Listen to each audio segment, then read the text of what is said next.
Hi, I'm Lynn, and I want to show you how to make some of my favorite healthy recipes. This is how to make a strawberry banana frost protein smoothie. 1 scoop vanilla whey protein powder. 6 ounces coconut, almond, or rice milk. 1 medium banana. 4 frozen strawberries.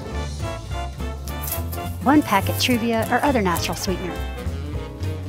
And 3 ice cubes. Okay, now you've got all your ingredients in front of you. The secret to getting a really good smoothie is to put them all in the blender one at a time, and then blend for about 45 seconds.